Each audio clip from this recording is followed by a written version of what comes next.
Okay, so last class we 3D modeled our coffee mug here. Our next step is going to be to render it or make it look somewhat photorealistic. Um, Before we do that, let's take a look at a picture of the actual mug because there's some things that we need to do. So this one here is black, and you see everything is black except for this rounded part of the top, the lip of the mug, and the inside of it. That's both white. So right now, everything is one piece. So we have to actually break this into a couple of different pieces so that we can render the inside and the outside separately. So we're going to click on it. We're going to type explode. Okay, and it's going to break it into a number of different surfaces, as we can see.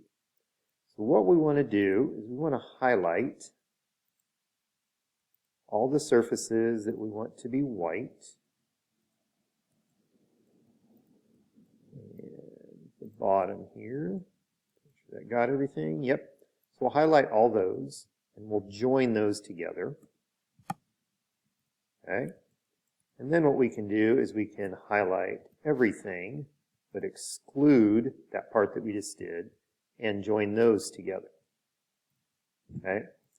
So now we have the outside and the handle and the bottom that's joined together. And then we have the inside along with the lip that's joined together. Now over on our tabs here, fourth one over, looks like a little paint tube, and it says materials. So we're going to click on that, and I'm just going to expand it a little bit so that we can make it bigger. And we're going to start with the outside of the mug. So I'm going to go here, arrow next to perspective, and I'm going to change it to render. So right now we can see the coffee mug, there's no color, no texture, nothing added to it. That's going to change here momentarily. So we'll click on the outside of the coffee mug first. We're going to click on this little plus. And now this is actually a paint that's on the mug, but we're going to use plastic because it gives us a few more options. So I'm going to scroll down to plastic, click on it. Okay. Now if we go down here, name plastic, you can change that if you want. You don't have to. Here it says color. We're going to click on the drop down menu, color picker, and my coffee mug was black, so I'm just going to click on black, and I'm going to hit OK. But now in order to get this on there, we have to go up here to these three little lines where it says menu, click on it, and click Assign to Objects. Okay, once we do that, that adds that black color right here. Okay, and I don't know why I have two menus here that are not showing up. From there, if we were doing something, say, powder coated, we could change the bump texture. We don't need to worry about that. Now, the inside here looks white, but in reality, for the computer, it's not. So we're going to highlight that inside part, click on the plus, we'll go down to plastic. This time for color, we'll click on it, click on color picker, and we're going to pick white. OK. And then again, we have to go up here to these three lines for the menu. Click on that. Click Assign to Objects. And you can see it did actually change it just a little bit. Okay.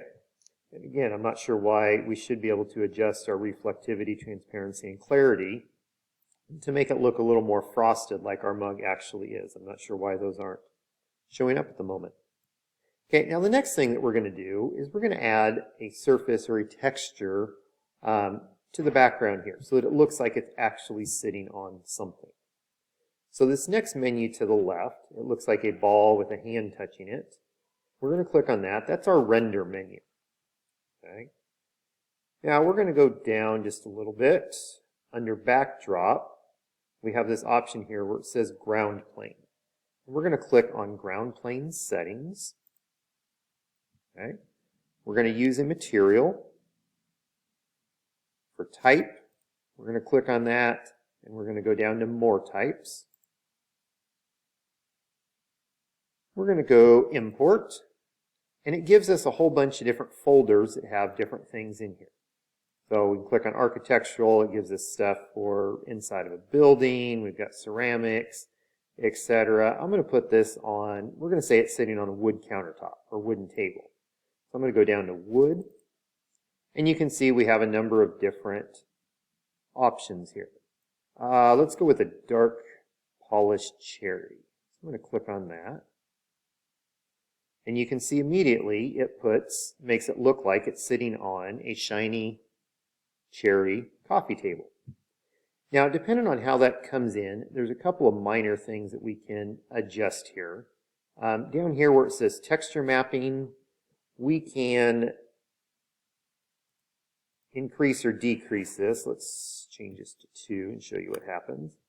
We can see it adjust how that grain looks, okay, to make it look like it's bigger or smaller, okay, more repeating, less repeating, etc. So we can change that just by changing that number. And make sure this little link box is selected so that it changes both of them at the same time. Otherwise things end up skewed.